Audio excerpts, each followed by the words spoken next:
Hey guys, I thought I'd do a video on this Bible verse here, Proverbs 4:18. I'm reading from the New World Translation of Jehovah's Witnesses. It's the old black bound version, not the silver sword one. I haven't got a copy of that, although I can look at it online, obviously on jw.org. But I'm reading it in the older version. It probably reads the same. I must admit I haven't checked, but it says, I'll just read it out. This is the verse that is often used by Jehovah's Witnesses time and time again to justify their changed doctrines and failed prophecies. It says, "But the path of the righteous ones is like the bright light that is getting lighter and lighter until the day is firmly established." And witnesses will say, well, listen, yes, we've had doctrinal changes in the past. Yes, we've made false prophecies in the past. They might not call them false prophecies using those exact words. They might say failed expectations or something like that to try and water it down a little bit. But that's what basically is failed prophecy. And they'll say, well, the light gets brighter and brighter, you see, and we've had to make adjustments, but now we've got greater light, and we're on the right track, and things have become clearer. Well, for one, if you just look at the context of this verse, it's nothing to do with doctrinal shifting. It's rather to do with a walk in righteousness contrasted with a walk in wickedness. It's contrasting the righteous with the wicked. Verse 19, "The way of the wicked ones is like the gloom. They have not known at what they keep stumbling."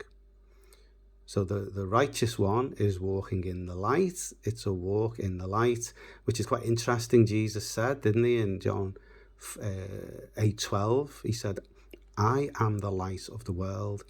Whoever follows me will never walk in the darkness, but will have the light of life."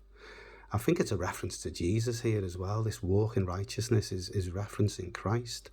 Of course, the witnesses would probably never recognize that anyway, because of Christ's secondary position that they have him as.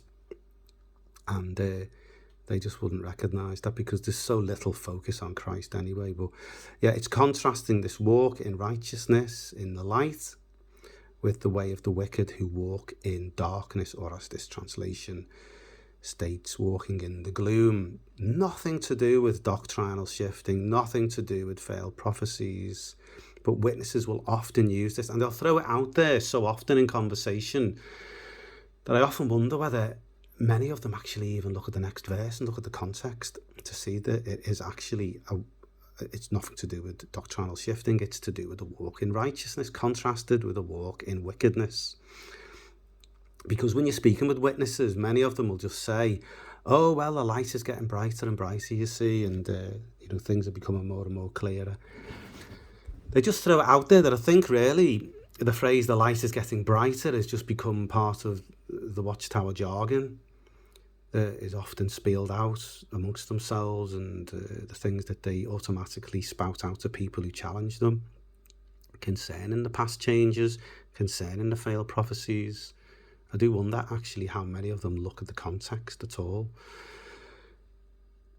But yeah, it comes up time and time again. I mean, in my own discussion with Jehovah's Witnesses, it comes up. And also, I'm a big fan of Robert Skynner's channel, Christian Comedy Channel 2, and also Bridget in Arizona. They both have a similar ministry where they speak to Jehovah's Witnesses over the phone, and they're doing an excellent job of speaking to these guys in their kingdom halls. They find the number to the local kingdom hall, and obviously the witnesses are rarely in the kingdom hall when they ring. It's just a phone number that they get off jw.org, and they make contact with them, and it's absolutely fantastic. But this verse comes up time and time again. I would highly recommend their channels, guys. Robert Skynner, Christian Comedy Channel 2. Don't be given the wrong impression by the name of that channel either. It's not mocking the witnesses, as he's often been accused of in the past, I believe, by some witnesses. I remember seeing a video where they accused him of mocking them because of the name of his channel. But from what I can recall, his channel did used to have a lot of comedy on it in the early days, because I've followed his channel for a long time now.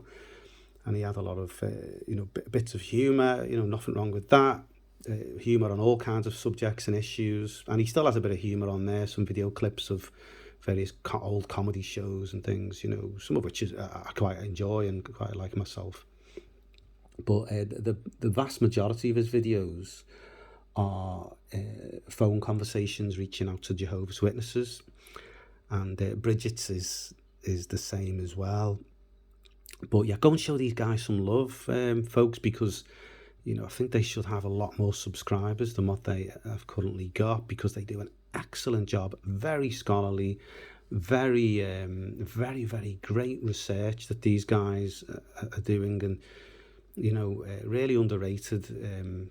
They should be getting a lot more views and a lot more likes and a lot more subscribers than what they've currently got.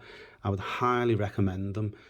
I would say two of the best channels out there, two of the best Christian channels that are reaching out to Jehovah's Witnesses, and do pray for them as well. They're doing a fantastic job. They really are. And it's a difficult job. It's stressful, obviously, as well. But yeah, go and show them some love. But on their videos, I just hear this all the time. The light's getting brighter, isn't it? The light's getting brighter and brighter. You hear it all the time on their videos. Now, even if, let's just say that this verse here of Proverbs 4:18 was to do with doctrines changing. Let's just say it was. And obviously it's not. It's to do with the walk in righteousness. Let's just say it was to do with doctrinal shifting. Let's just say that, just for argument's sake. We've got to ask ourselves, if that was the case, would truth get truer? Or if something is now considered false, was it ever true in the past? Obviously not. Now, the views of Jehovah's Witnesses have changed so much that these views of the past, we'll look at just a few of them in a moment, were categorically untrue. And the founder of Jehovah's Witnesses, Charles Taze Russell, and his predecessor, his successor, Joseph Judge Rutherford, then these two guys, if they were alive today and they were holding the beliefs that they held when they were alive, if they were alive today and walked into a Kingdom Hall, they'd be kicked out, they'd be disfellowshipped for the views that they hold, because their views would be considered so radical and so wrong and so untrue today by Jehovah's Witnesses. They just would not be allowed to be members of the organisation. Crazy, isn't it? Absolutely crazy. So, yeah, truth does not get truer. Truth can be clarified, of course, and built upon and expanded and clarified, but something can't be false one day and then, something can't be true one day and then be considered false the next day, as is the current situation that we're finding. It was either true completely or it was false. There's no middle ground. It's not a case of the light getting brighter. Just some of the changes. I mean, there's been numerous changes to the Jehovah's Witness belief in the meaning of this generation. That has changed a lot of times over the years. The Watchtower previously taught that Jesus was to be worshipped. I've been discussing this with the Jehovah's Witness through WhatsApp recently. And then in the 1950s, they began to teach that Jesus was no longer to be worshipped, which has remained to this day. They say it's now idolatry. In the book, The Finished Mystery, they taught that Jesus was the Almighty God. Obviously a view that they don't hold today. Now they say that he is just a God. There's been failed prophecies, of course, 1918, 1925, 1975. Jesus was meant to have returned invisibly in 1874. And when that didn't happen, they changed it in 1914. And some books way after 1914 were still teaching that Jesus returned invisibly in 1874, years after 1914. And I think this went on into the 1920s. The Great Pyramid in Egypt, they used to believe that that was prophetic. They called it God's stone witness. And they arrived at the 1914 date by measuring the corridors of the pyramid. And then in Joseph Rutherford's day, he reversed this and said, no, the Great Pyramid is Satan's stone witness. And now, of course, Jehovah's Witnesses continue to believe that it is a pagan thing. So it was either true or it was untrue, guys. You know, it can't have been both. Superior authorities in the book of Romans, they in the past have taught were governments, worldly governments. Then it became God and Christ Jesus, and then it became worldly governments again. So they went back and forth with that. They've taught that the men of Sodom would be resurrected, and then they wouldn't be resurrected, and then they would be resurrected, and then they wouldn't be resurrected, and they've gone back and forth, back and forth, back and forth. I think about 7 or 8 times on this teaching, maybe even more, to the point where the poor men of Sodom must be going dizzy, not knowing whether they're coming or going. Organ transplants as well were once considered as cannibalism, and now they teach that it's okay to have an organ transplant. Obviously, you know, we may never know just how many families were destroyed by this doctrine as well. Not only was it a false doctrine, but it was also a very harmful doctrine physically. Undoubtedly, families would have been torn apart because of deaths concerning this false teaching of the past. So there you have it, guys. I mean, there's just been so many issues that have been back and forth that have just not been true. So it's not a case of light getting brighter. It's a case of things were false and they were never true. And I think really what sums it up more accurately is this verse in Ephesians 4:14.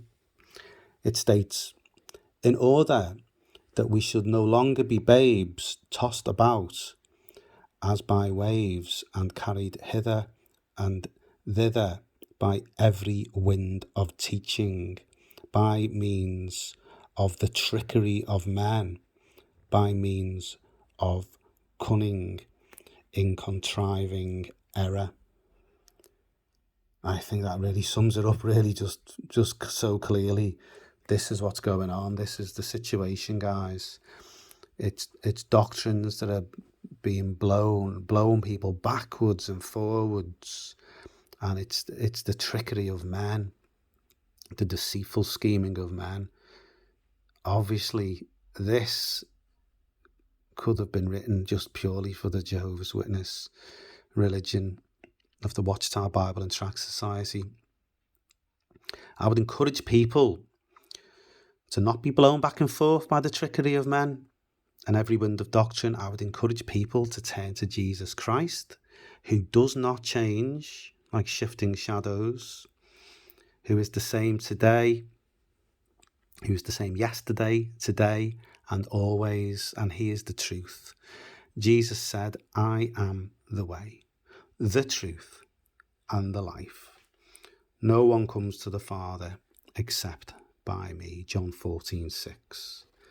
And I'll leave you with that, guys. Okay, take care and God bless.